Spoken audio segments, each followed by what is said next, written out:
Hello, everyone, and welcome to a very special episode of Growing Up With You, where we discuss prominent matters and spread awareness. I am Yuveen Agarwal, and today we have a very inspiring guest with us. Her name is Ma'am Rashmi Anand.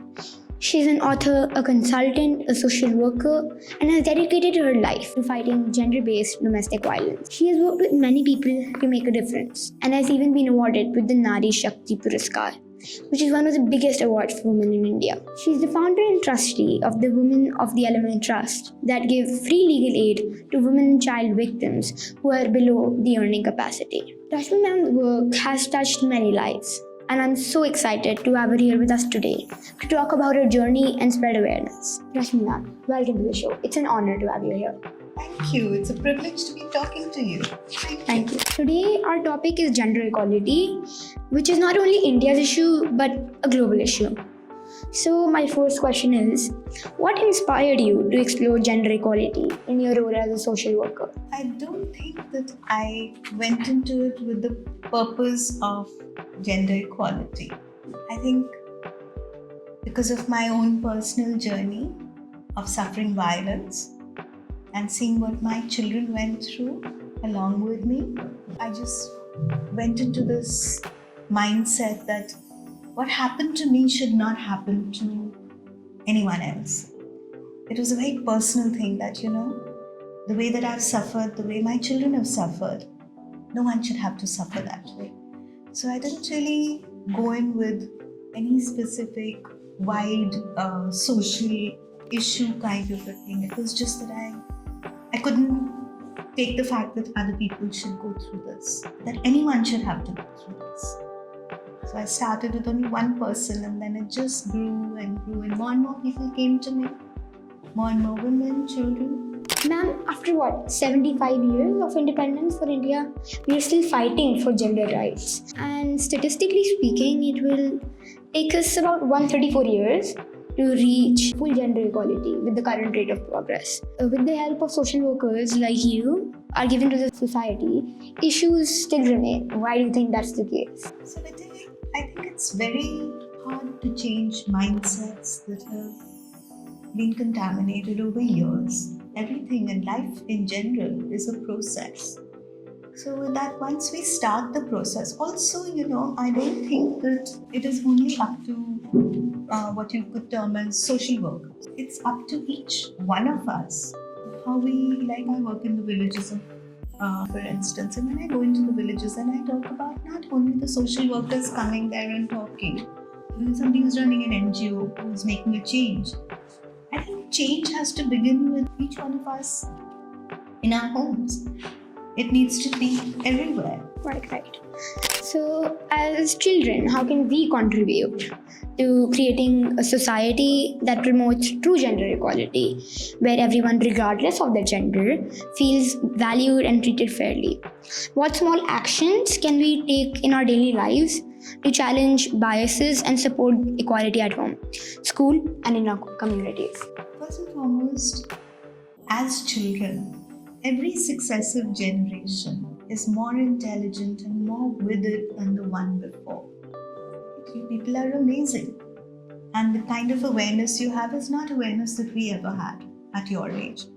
Not even much later, I think. We must understand that us sitting over here, we are in a position of privilege. We come from that background and that where we can discuss these things. Whereas if you go into certain sections of society, you're not going to have people who can even think about these things because their daily lives are just not attuned to anything other than survival. Right? Survival issues are very basic issues. But even in those survival issues, like you have people working for you, your didis and bhaiyas in the home, help them out. Small things like the government has come out with those kind of schemes. So even helping them take, insurance or medical help and register them with Ayushman Bharat and all of these kind of systems. But where gender is specifically targeted, then you talk to the people around you, you work with the people around you. In your kind of schools, those kind of biases exist far less. And thank God for that. But I think the outreach that you need to do is more into, where you have those kind of people who are not from that kind of a privileged background. And I say that discussions and conversations are the first way of making inroads into minds, and then those minds make the change. Yeah, mindsets. Mindsets, exactly, yes. What are some of the most significant recent positive changes or developments you have observed in promoting gender equality, both in policy making and societal attitudes? Okay, so this is a layered question. We all evolve with evolving times. We don't have any choice but to evolve, right? Because situations come to us in such ways. When I see and I talk to the educational institutions, I find that girls are more vocal. There is more ability to speak out against things that are going wrong. When I work at corporate houses, because of the laws that have come in, just like the sexual harassment in the workplace law, for instance, it gives women the ability to speak out and voice any kind of injustice that is happening.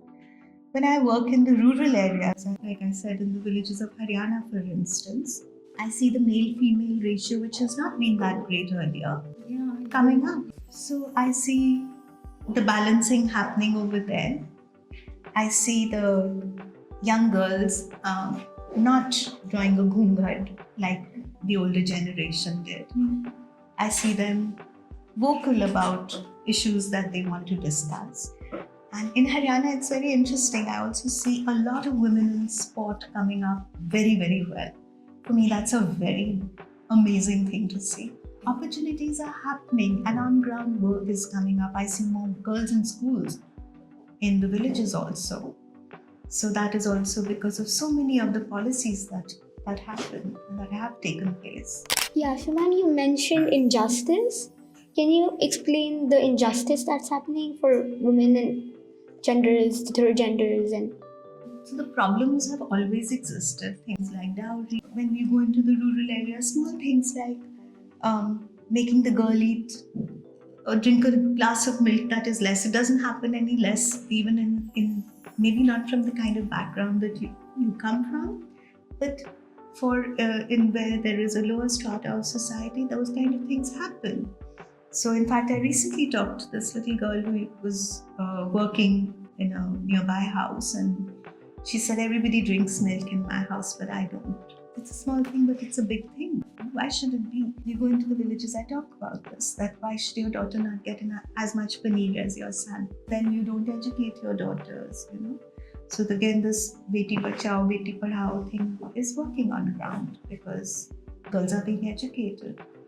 Schools need to better so that these kind of things can be taken up. Imbalances exist. It's up to us to balance. they've always existed? They've always existed. So, despite all this, the gender gap in literacy rate is still high. Female literacy in India stands at 65.46%, significantly lower than male literacy rates, which are at 82.14%. Can you please share your thoughts on this? Yes. So again, like when the school facilities are better, that is when the girls will also be able to go. We don't talk about things that Prime Ministers stood on Red Fort and talked about toilets for women, right? It's such an issue in schools.